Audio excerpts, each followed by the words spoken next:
Welcome, Elimination. I'm Monique Presley, and you know what time it is. It's time for the Week with Monique. That one time during the week where I come to you with the one thing in the news or the one or two things in the news that I think out of the whole week of what's going on, you should be paying attention to. And man, am I excited, guys. I am excited to actually have good news that is the Week with Monique's pick. We got a black pope, y'all. Did y'all know that? Did y'all know that we have the first black pope? Okay, who am I talking about? If you've been under a rock, then you don't know. And I will tell you that Cardinal Robert Francis Prevost was selected at the conclave of all of the cardinals of the Roman Catholic Church around the world. He was elected to be the new pope after the loss of Pope Francis, and he has taken the name Pope Leo the 14th. That will be his new name, his pope name. And why am I saying that he's the first black pope? Is he the first black pope? I don't know. You decide. He is the first Augustinian pope. That's important. That's important, following in the tradition and legacy of St. Augustine. And he is the second Roman pontiff after Pope Francis, who is from the Americas. But he is the very first to be from the United States of America. He is a Chicago native by way of parents in New Orleans, Louisiana. He was born to a father of French and Italian descent, Louise Marius Prevost, and a mother of Creole and Spanish descent, Mildred Baquier Martinez. Y'all get where I'm going with this? He's got two brothers in the States, and I hope that they have security at this point because people are so mad now that they found out who our Pope is. Yes, he is of Creole descent, guys. And you know, here in the States, we follow that one drop rule. So I don't know any Black Catholic, especially, who's not claiming former Cardinal Prevost, now Pope Leo XIV, as their very own. He has a rich history, very well educated, seminary, PhD, legal, you name it. He is very well educated. He traveled up through the ranks in the Roman Catholic Church and church system, and he was given significant responsibility by his predecessor, Pope Francis, and the importance of him choosing the name Pope Leo. I don't know if you guys know this about the Catholic Church, but when the new Pope picks their name, when they leave their cardinal responsibilities and their given name, their birth name, and choose a name in the Pope lineage, the name that they choose says a lot about their thought process, their ideology, their intention. They're setting an intention, the road that they're going to follow as Pope. It means one thing if they choose John Paul. It means another thing if they choose Francis. It means another thing if they choose Benedict. And it means yet another thing if they choose Leo. I want to talk to you about the OG Pope Leo so that you can have an understanding. Pope Leo XIII, the OG Pope Leo, was known as the Roman Catholic social justice Pope. Social justice, is that something we need now more than ever? Absolutely. He was well known for his intellectualism. He was known for his attempts to define the position of the Catholic Church with regard to modern thinking. He had a very famous encyclical, that's a famous writing in the Catholic Church. It was Rerum Novarum, where he outlined the rights of workers to a fair wage, safe working condition, and was in favor and support of the formation of trade unions, while affirming the rights to property and free enterprise. He went in great detail on why there were all the good right reasons for that to happen. If you look up the Vatican, you can go and read the entire thing if you're interested and want to know more. And he became popularly known as the social pope and the Pope of the workers, also having created the foundations for modern thinking and the social doctrines of the Catholic Church. So here comes our new Pope Leo, choosing to follow in the tradition of the social justice Pope. And let me tell you, he didn't just oops and uh-oh and decide to do that yesterday. That's the way that he has been conducting himself as a cardinal. That's the way that he conducted himself as a member of the Augustinian order. And if you look, even when he places his bio places, like maybe on Twitter, if it's still up, I don't know if it's still up. It's hilarious to me if people haven't checked it out yet. Go check out Cardinal Robert Prevost Twitter feed. But anyway, the first thing that he says is that he is an Augustino. He is an Augustinian because of the importance of that in the church. And I want to just pop up a little bit, if I can, for you, of some of the interesting things that he said previously before he became the Pope.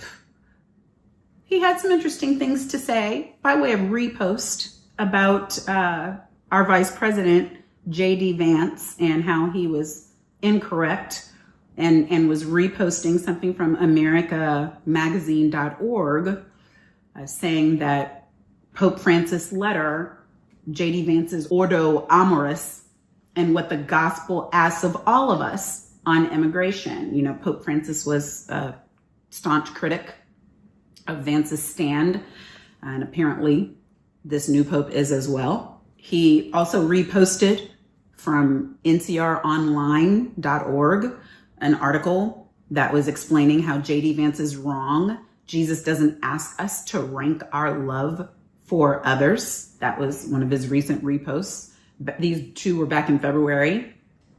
His very last repost, very last one, was 6:47 p.m., April 14th, just a few weeks ago, 2025. He reposts Rocco Palmo's post that says, as Trump and Bukele use oval 2 emoji face for laughing, feds elicit deportation of a U.S. resident, once an undocked Salvadorian himself. Now, D.C. Oxen Avilio asks, do you not see the suffering? Is your conscience not disturbed? How can you stay quiet? That's the new Pope, y'all. And I just want to share one more, because if you look back about 5 years to a week that was critical and a turning point in this country for social justice, for civil rights, the week of the death of George Floyd. He was murdered on May 25th, 2020. And on May the 30th, the Pope, in his own words, said this, responding to someone else's tweet. Thank you. We need to hear more from leaders in the church to reject racism and seek justice. That's the Cardinal in his own words. That's what he has to say about what it means to be in the church, to be a leader, and obviously standing against the statements by our current executive branch, President Trump and Vice President J.D. Vance. So I believe that this is good news.